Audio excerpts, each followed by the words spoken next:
Friends, welcome to Pramaan medical. ఈరోజు మనం ఈ వీడియోలో మాట్లాడుకోబోయేది భారతదేశం యొక్క వైద్య వ్యవస్థ. సో మన దేశంలో ఉన్న వైద్య వ్యవస్థ ఏ రకంగా ఉంది, ఇండియన్ పబ్లిక్ హెల్త్ స్ట్రక్చర్, దీని గురించి ఈరోజు బ్రీఫ్గా మాట్లాడుకోబోతున్నాము. సో మన ఇండియాలో ఉన్నటువంటి వైద్య వ్యవస్థను చూసినట్లయితే రెండు విభాగాలుగా ఉంది. ఒకటి నేషనల్ అండ్ స్టేట్. సో జాతీయ వైద్య వ్యవస్థ మరియు రాష్ట్రీయ వైద్య వ్యవస్థ రెండు విభాగాలుగా ఉంది. Ministry of health and family welfare అనేది నాయకత్వం వహిస్తుంది కేంద్ర స్థాయిలో. సో ఈ ministry of health and family వెల్ఫేర్లో మళ్ళీ రెండు డిపార్ట్మెంట్లు ఉన్నాయి. ఒకటి department of health and family welfare, మరొకటి department of health research. Ministry of health and family welfare అనేది భారతదేశ వైద్య వ్యవస్థలో పాలసీస్ని డిజైన్ చేస్తుంది.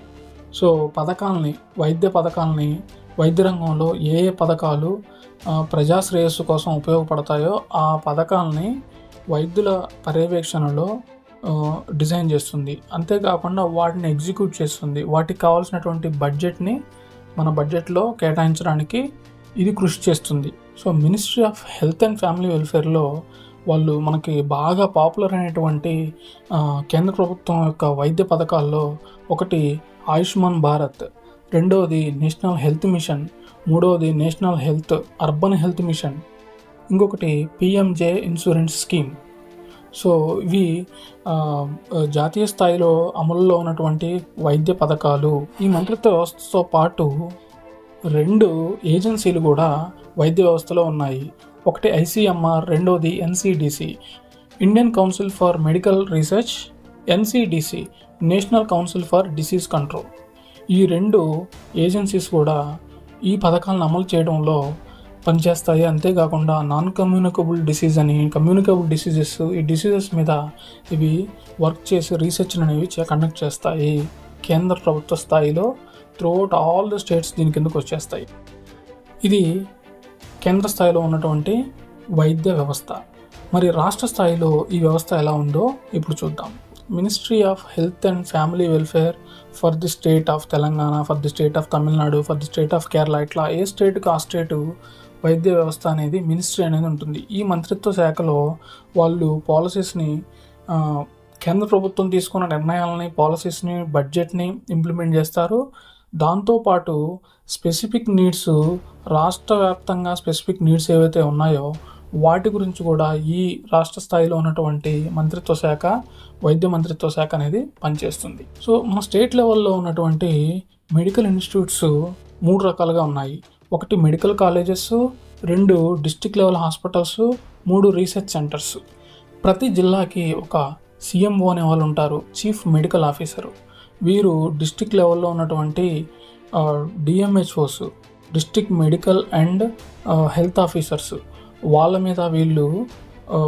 వాళ్ళకి వీళ్ళు పాలసీస్ని ఇంప్లిమెంట్ చేయడం మీద ఆదేశాలను ఇస్తూ ఉంటారు. సో మనకి డిస్ట్రిక్ట్ లెవెల్లో చూసుకున్నట్టయితే DMHOs, district medical and health officers ప్రతి డిస్ట్రిక్ట్ ఒకళ్ళు ఉంటారు. ఈ డిస్ట్రిక్ట్లో ఉన్నటువంటి డిఎంహెచ్ఓస్ సిఎంఓ, చీఫ్ మెడికల్ ఆఫీసర్కి రిపోర్టింగ్ ఇస్తూ ఉంటారు. వీరు స్టేట్ లెవెల్లో ఉన్నటువంటి వైద్యానికి సంబంధించినటువంటి వేరియస్ పాలసీస్ని, స్కీమ్స్ని ఇంప్లిమెంట్ అయ్యేటట్టు చూస్తుంటారు. సో ఇంతవరకు మనకి వైద్య వ్యవస్థలో ఉన్నటువంటి హైరార్కీ. అసలు మనకి విలేజ్ లెవెల్లో ఇది ఏ రకంగా మన హెల్త్ సిస్టమ్ అనేది ఉందో మనం ఇప్పుడు చూద్దాం. విలేజ్ లెవెల్లో accredited social health workers, so వీళ్ళని ఏమంటారు, ఆశా వర్కర్స్ అంటారు. హెచ్డబ్ల్యూసి అనేది విలేజ్ లెవెల్లో ఉంటుంది. సో విలేజ్ లెవెల్లో మనకి సబ్ సెంటర్స్ అనేవి ఉంటాయి. వీటిని ఎస్సీ అంటారు, సబ్ లెవెల్స్.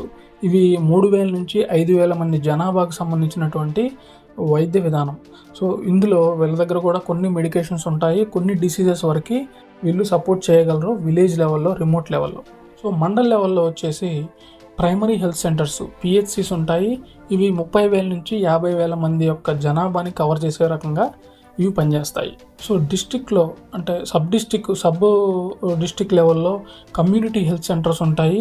ఇవి 80,000 నుంచి 120,000 వరకు జనాభాని కవర్ చేసే విధంగా వీళ్ళ వైద్య సేవలు అనేవి ఉంటాయి. ఇందులో కూడా బెడ్ సైజెస్ ఒక అప్ టు 50 నుంచి 80 బెడ్ల వరకు పేషెంట్స్ని క్యాటర్ చేసే రకంగా బెడ్ సైజ్ అనేది ఈ హాస్పిటల్స్లో ఉంటుంది. వీటి తర్వాత మనకి ఏరియా హాస్పిటల్స్ ఉంటాయి. ఏరియా హాస్పిటల్స్లో 100 బెడెడ్ హాస్పిటల్స్ అనమాట. ఇవి 1,20,000 నుంచి 2 లక్షల నుంచి 2 లక్షలు 3 లక్షల జనాభా వరకు క్యాటర్ చేసే విధంగా ఏరియా హాస్పిటల్స్, డిస్ట్రిక్ట్ హాస్పిటల్స్ ఉంటాయి. ఈ డిస్ట్రిక్ట్ అండ్ ఏరియా హాస్పిటల్స్ తర్వాత టెర్షరీ లెవెల్ హాస్పిటల్స్ ఉన్నాయి. టెర్షరీ లెవెల్ హాస్పిటల్స్లో ఉదాహరణకి మనకి Gandhi hospital, Osmania hospital, NIMS hospital, వీటిని మనం టెర్షరీ కేర్ సెంటర్స్ కింద చెప్పుకోవచ్చు. సో ఇది మన Indian public health structure. So భారతదేశం యొక్క పబ్లిక్ హెల్త్ వైద్య విధానము. సో దీంట్లో మనకి డిసీజెస్ మీద మళ్ళీ వీటిల్లో కూడా ఎయిడ్స్ కంట్రోల్ బోర్డ్ అని, తర్వాత క్యాన్సర్ కంట్రోల్ బోర్డ్ అని రీసెర్చ్ సెంటర్స్ ఉన్నాయి. ఇవి మెట్రోపాలిటన్ సిటీస్లో రీసెర్చ్ సెంటర్స్ని కూడా ఏర్పాటు చేయడం జరిగింది. ఇవి మనం ఇందాక చెప్పుకున్నట్టుగా medical colleges, district level hospitals, తర్వాత రీసెర్చ్ సెంటర్స్ ఏవైతే ఉన్నాయో రీసెర్చ్ సెంటర్స్ కింద ఈ స్పెషల్ డిసీజ్, అక్యూట్ డిసీజెస్ వీటికి విభాగాలు, సపరేట్ విభాగాలు అనేవి ఉన్నాయి. వాటికి సపరేట్ వైద్య సిబ్బంది అనేది ఉన్నాయి. ఏదేమైనా కానీ మన భారతదేశంలో వైద్య సిబ్బంది కొరత అనేది ఎప్పటి నుంచో ఉంది, అది ఇప్పటికీ కొనసాగుతూనే ఉంది. మన జనాభా అనేది, భారతదేశ జనాభా అనేది ఎక్కువ. ఈ జనాభాకి తగ్గట్టుగా డాక్టర్ సంఖ్య అనేది తక్కువగా ఉంది. తర్వాత నర్సెస్ సంఖ్య కూడా చాలా తక్కువగా ఉంది. ప్రభుత్వంలో పనిచేసే నర్సెస్ సంఖ్య అనేది చాలా తక్కువగా ఉంది. మనం చూసినట్టయితే చాలా కాంట్రాక్ట్ బేస్డ్ పోస్టులు అనేవి, వ్యాకెన్సీస్ అనేవి వైద్య వ్యవస్థలో ఎక్కువగా ఉన్నాయి. సో మన భారతదేశంలో వైద్య విధానం అనేది ఇది. I hope you understand this video. I hope you like this video. If you like my video, please press like button. If you want me to make such videos, please subscribe my channel. Also, if you want to share any opinion on this video, you can share by comments. ఈ video పట్ల మీ అభిప్రాయాన్ని comment రూపంలో తెలియజేయండి. నా వీడియోని like చేయండి. నా ఛానల్ని సబ్స్క్రైబ్ చేయడం మాత్రం మర్చిపోకండి. నేను మరొక మంచి వీడియోతో మళ్ళీ కలుస్తాను. Until then, bye bye.